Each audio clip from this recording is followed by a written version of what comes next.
On va faire notre premier exercice dans lequel on doit tracer un cercle dans notre plan cartésien. On va faire l'exercice 4.15. Et dans le 4.15, on va faire le numéro B.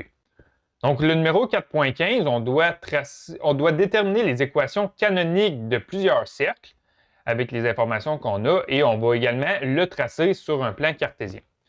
Donc, on nous dit qu'on veut tracer un cercle dont les coordonnées du centre sont 2 et 3 et le rayon est égal à 4. Donc, premièrement, l'équation d'un cercle, l'équation canonique,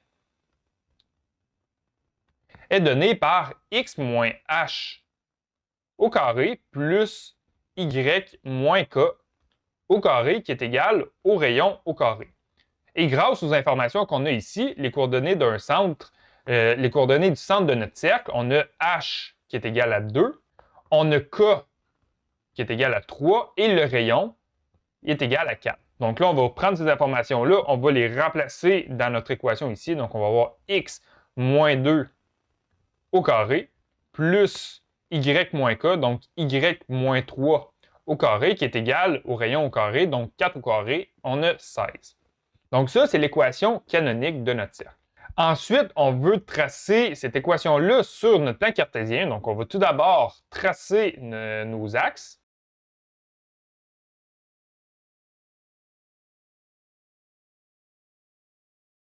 Lorsqu'on trace nos axes pour que ça ressemble à un cercle, il faut que notre graduation en x soit égale à la graduation en y. Si on utilise des graduations différentes en x ou en y, la forme qu'on va obtenir, ça va ressembler plus à un ovale, puisque la dimension en x va être différente de la dimension en y. Donc, la première chose qu'on doit faire, c'est tracer on va tracer un premier point, et ce point-là, ça va être le centre de notre cercle. Donc, on va tracer ici notre point en x est égal à 2 et en y est égal à 3. Donc, on va tracer ce point-là ici, en x est égal à 2 et en y est égal à 3. Ensuite, ce qu'on va faire, on va trouver 4 points. On va trouver les points qui correspondent à nos 4 sommets de notre cercle. Tout d'abord, le sommet nord, le sommet sud, le sommet est et le sommet ouest. Notre sommet nord, les coordonnées en x du sommet nord, c'est les coordonnées en x de notre centre, donc on a 2 ici. Et les coordonnées en y, on part de notre centre et on se déplace d'une distance de notre rayon vers le haut. Donc en y, on va avoir 3, plus notre rayon, donc on va avoir 7 en y. Pour le sommet sud, également en x, on a 2.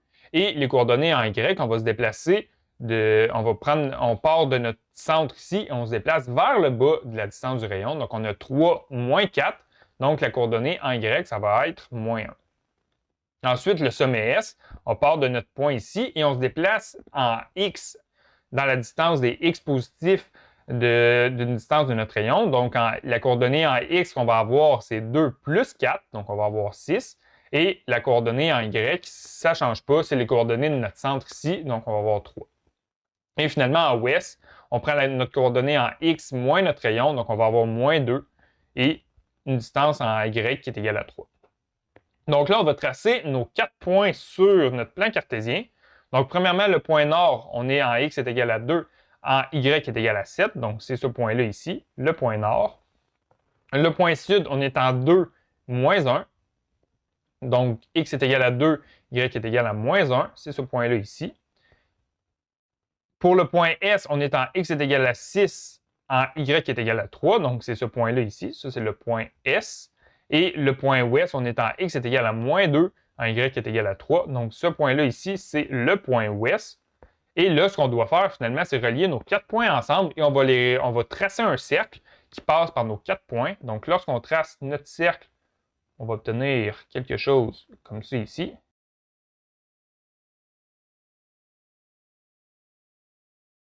Donc, on vient de tracer notre cercle qui correspond à cette équation canonique-là, x moins 2 au carré plus y moins 3 au carré qui est égal à 16, qui est un cercle centré en x est égal à 2, y est égal à 3 et de rayon 4.